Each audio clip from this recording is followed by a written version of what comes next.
Audio Jungle.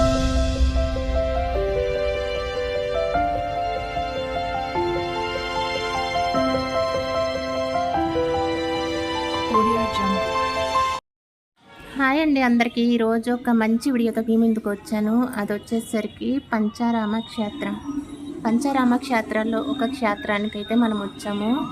Palakollu, పశ్చిమ గోదావరి జిల్లా పాలకొల్లులో ఒక క్షేత్రం అయితే ఉంది. అదే క్షీరారామం. ఆ క్షీరారామం ఎలా ఉంటుందో ఏంటో మనము ఒకసారి దర్శించుకుందాం. వీడియో మొత్తం ఎక్కడా కూడా స్కిప్ చేయకుండా ఎండింగ్ వరకు చూడండి. పంచారామ క్షేత్రాల్లో పంచనామాలు: అమరారామం, సోమరామం, క్షీరారామం, ద్రాక్షారామం, అలాగే కుమారరామం. ఇవి పంచరామ క్షేత్రాలు. అలాంటి ఒక విశిష్ట కలిగిన క్షేత్రం క్షీరారామం. అదే పాలకొల్లులో ఉంది. ఇక్కడ స్వామి వారిని క్షీరారామలింగేశ్వర స్వామి వారిని పిలువబడుతుంది. అంటే ఈశ్వరుడు, పరమశివుడు అని లెక్క. ఆ స్వామివారికి నమస్కారం చేసి గోపురానికి దండం పెట్టుకుని లోపలికైతే ప్రవేశిస్తారు. స్వామివారిని దర్శించుకోవాలంటే ఇక్కడ పెద్దగా క్యూ ఉంటుంది. ఈరోజు శనివారం కాబట్టి పెద్దగా క్యూ అయితే లేదు. అదే సోమవారం టైంలో, అదే కార్తీక మాసాల్లో అయితే బయట కూడా చాలా రద్దీగా ఉంటుంది. ఆ టైంలో క్యూ లైన్ నుంచే వెళ్ళాలి. ఇక్కడ అష్టాదశ శక్తిపీఠం అమ్మవారి రూపాలు ఎంతో అందంగా రాళ్ల మీద చెక్కారు. ఈ రూపాలు ఇక్కడ చూడడానికి చాలా అందంగా కనిపిస్తాయి. ఇక్కడ ఒక రావి చెట్టు కూడా ఉంది ఇక్కడ పూజించుకోవడానికి.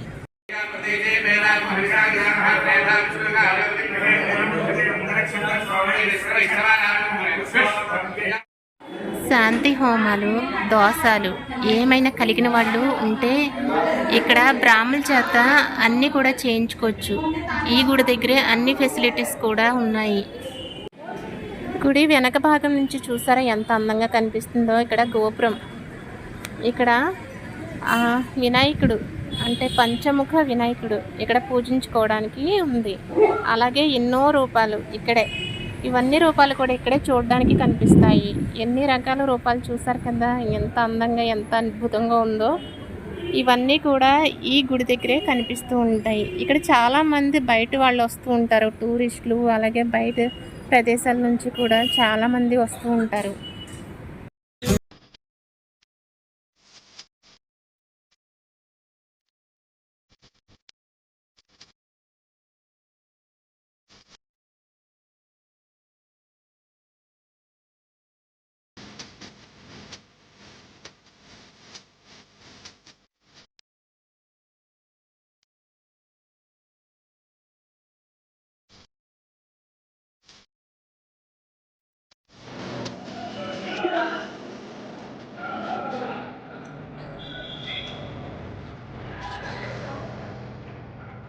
ఇక్కడ ఇంకో ఫెసిలిటీస్ ఉందండి, చూస్తున్నారు కదా. స్వామి వారికి ఈ విధంగా వాటర్ తీసుకుని మన చేతులతోటే అభిషేకం చేసుకోవచ్చు. ఎప్పుడైనా సరే ఇక్కడికి వచ్చే భక్తులు ఇలా వాటర్ తీసుకుని ఆ స్వామి వారికి ఎంతో ఎంతో ఇష్టంగా అభిషేకం అయితే చేస్తారు. అలాగే ఇక్కడ గోసేవ అంటే గోశాల కూడా ఉంది. ఈ గో పూజ కూడా చేసుకోవచ్చు. చాలా దూరం నుంచి, చాలా ప్రాంతాల నుంచి భక్తులు అయితే వస్తూ ఉంటారు కదా, వాళ్ళ కోసం అన్నదానం కూడా, నిత్య అన్నదానం సేవ కూడా ఇక్కడ ఏర్పాటు చేయడం జరిగింది. మన జీవితంలో ఒక్కసారైనా ఈ పంచరామ క్షేత్రాలని దర్శించుకొని ఆ స్వామివారి ఆశీస్సులు కలిగించుకోండి. అలాగే మీకు కూడా స్వామివారి ఆశీస్సులు కలగాలని మనస్ఫూర్తి కోరుకుంటూ వీడియోని ఎండ్ చేస్తున్నాను.